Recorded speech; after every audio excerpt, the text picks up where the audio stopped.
morning, Dr. Lee. This is my activity.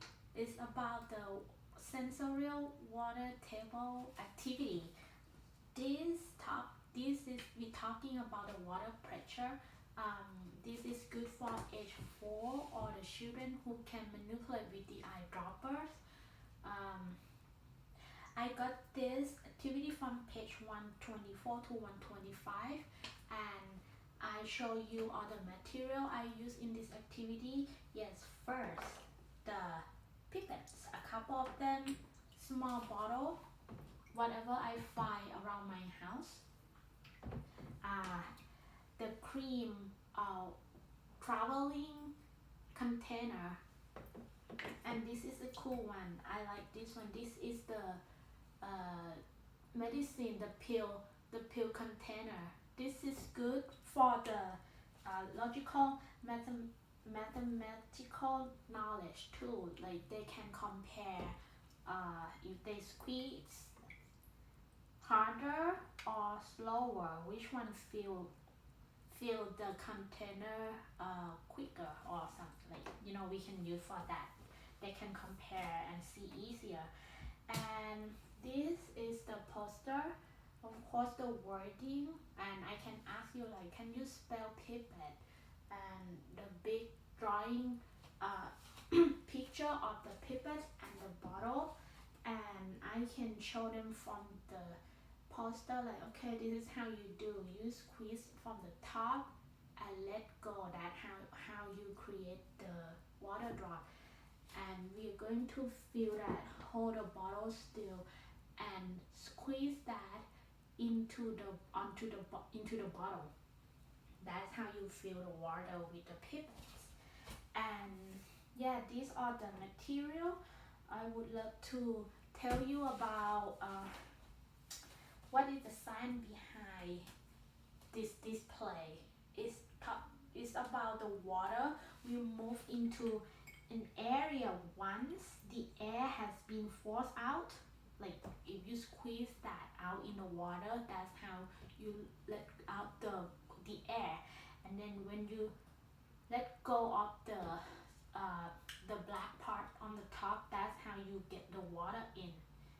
Yes, that's how the squeezing pipette force the water out the narrow opening at the bottom. That's how we do. And yeah, this is how you create the water drop. Okay, the next one I would love to tell you is about the sequence of implementation. So we start with the pipette if they are available. Since the pipette is easier with than the droppers. The eyedropper is the smaller version. We start from this one. This is the basic one. We start from that, and this is how children manipulate with the pipette.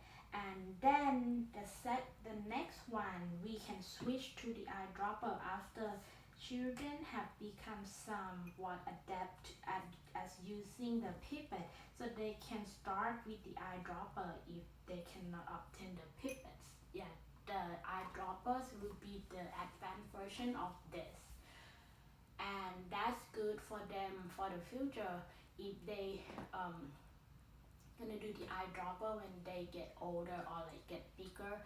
But of course, adult or teacher have to be there, be here, and assist them to do it too. Oh, one more thing I forgot. Yes, the coloring water. I use the blue food coloring drop in the water. So this is good for them. Okay, the next one, how the children explore with this activity. So the children, they will whatever they can do. I already showed them. I let them observe, and they can play with that. That's all about science. It's about the physical get involved, and they can have more experience with using any kind of this material and the water. This is good for the sensorial, and of course the fine motor skill too. Like they can squeeze and let go and see the action. and then they have fun. And we can expect dramatic play in this activity also.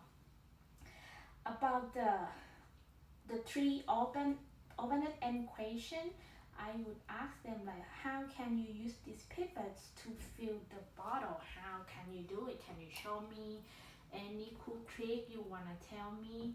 You wanna tell about to your friend about, or how can you get just one drop of water to come out? How do you do it? Or can you tell me uh, how many eyedroppers full of water does it take to fill this bottle? With the three scientific knowledge, the first one is the physical knowledge. Of course, I tell you earlier, um, when children get involved, whatever they do, like this activity, how they manipulate the pipette, or they just grab the bottle, or whatever they do, they let go the pressure, they squeeze it harder. These are about the physical knowledge. And uh, yes, this is good for them to do. Children observe the result, like they squeeze and let go to the bottle or into even the tap. So there are some action that children engage in that encourage of construction of physical knowledge. I'm sorry that I'm reading. I just want to tell you everything that I got in the paper. Okay, the next one is logical mathematical knowledge. This one is about the math, like yes, comparison. I think the most important thing that they would learn is like if I ask them like about the open-ended question, like but not like teaching them how to do it, like don't expecting them the right way to do this is a right, this is a wrong. Like as far as they manipulate, take the action in this tab, and they will see and observe, and they will make the comparison by themselves. That's, I think this is the main part of this knowledge.